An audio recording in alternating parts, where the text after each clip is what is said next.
In World War II, the American military took a revolutionary step towards anti-racism in the United States as a whole.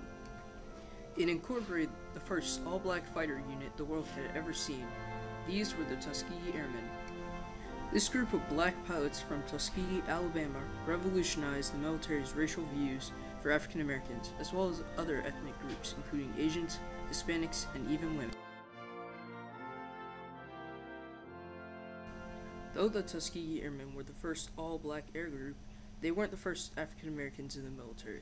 As early as the Revolutionary War, African Americans fought for their countries. More than 500 African Americans from every state joined the fight.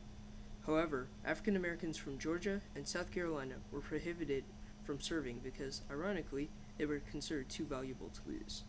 This enraged many of the slaves there because they saw other slaves being promised freedom, even though they weren't.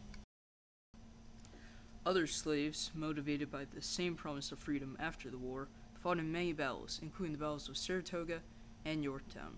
Some made the ultimate sacrifice in order to assure freedom for their families. However, it was all in vain, as many of the African Americans were sent back to work on plantations. The Civil War, the 54th became the first all-black unit in the military. Then, in a period of peace after the Civil War, African Americans were formally accepted into the segregated army and were called the Buffalo Soldiers. They recalled this after Native Americans saw their thick, kinky hair and thought it resembled that of a buffalo. The nickname stuck because of their resilience and persistence. Before the Tuskegee Airmen, the Buffalo Soldiers were probably the best recognized group of African Americans in the military. They fought in the Spanish-American War and in the War of 1812. Additionally, the 54th stayed in service until World War II, in which the unit was officially disbanded. Soon after World War I, the Second World War began. When the Japanese attacked Pearl Harbor, America joined the war. However, once troop losses started to rise, it became apparent that more troops were needed.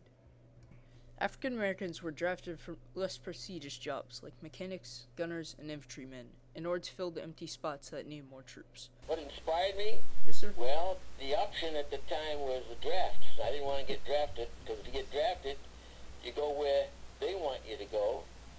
And at that time, opportunities for blacks were mostly as stewards in the Navy or in the Army. You'd go into do menial-type tasks such as lifting 100-pound boxes, which I didn't want to do, in quartermaster. I said if I became a pilot, I might be somebody, so I took the test to become a pilot. Instead of flying the bombing missions or sorties, the Tuskegee Airmen acted as escorts for white bombers. They were also sent in to pursue and intercept enemy planes over the skies of Europe. Both white and black civilian pilots educated the Tuskegee students. They were also taught by white servicemen. They were not trained to fly bombers because the Army thought that would be too expensive and risky. Former Tuskegee Airman, retired Lieutenant Colonel Theo Lumpkin, explains the low expectations of white officers towards black pilots. So the experiment that had been set up to fail, and they later became known as the Tuskegee Airmen, principally because that's where they received their training for combat activity. The Tuskegee Airmen had an impact in America soon after they were formed. However, what they did is still significant today. They were the only black aviators in World War II and were responsible for saving the lives of the white bombers they protected. But the fact that they were black was not publicly known throughout the military, so there was little prejudice towards these men during combat. And as the Tuskegee Airmen's combat record developed, bombers started requesting the red tails.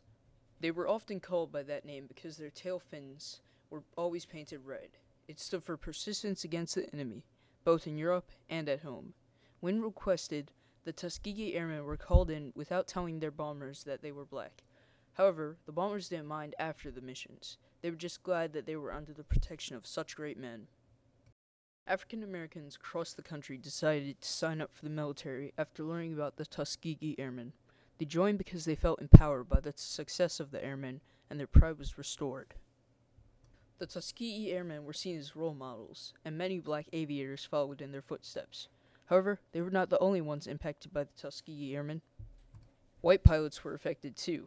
Because the Tuskegee Airmen were escorts, that meant that they saved the lives of those they accompanied. Those pilots were grateful for the good job the Tuskegee Airmen did, and recommended the Red Tails to other bomber pilots. A former B-29 pilot said, "Those men were some of the best out there. I requested them more than I requested white escorts." So, when you were in the Tuskegee Airmen, did you think that the German pilots feared you? I don't know. I'll give you one example. We headed home. We were doing 350 miles an hour as fast as we could go. Our noses tipped. And these jets came over, and they were flying around in circles about 5,000 feet above us.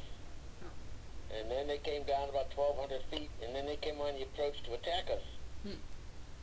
When they came on the approach to attack us, we figured we had them cornered, because if they followed through, we'd just do a scissors movement and have a chance to shoot them down. And so we dropped our wing tanks. And when they saw us drop tanks, I think they remembered Berlin. The week before, we shot down those 3 planes and damaged or probably shot down 6 others. And they broke off. So that's the only evidence I had to say that the Germans feared us. Those men were like devils in the sky. They came at us with such fierceness. Every engagement was blood-curdling. World War II German prisoner of war. In 1943, more Asians joined the military. This was due in part to the reputation of the Tuskegee Airmen. Other racial groups followed. They all wanted to achieve the same level of respect earned by the Red Tails. After World War II, the effects of the Tuskegee Airmen could be seen throughout the United States. Many civil rights activists saw the formation of the group as a great point in military history.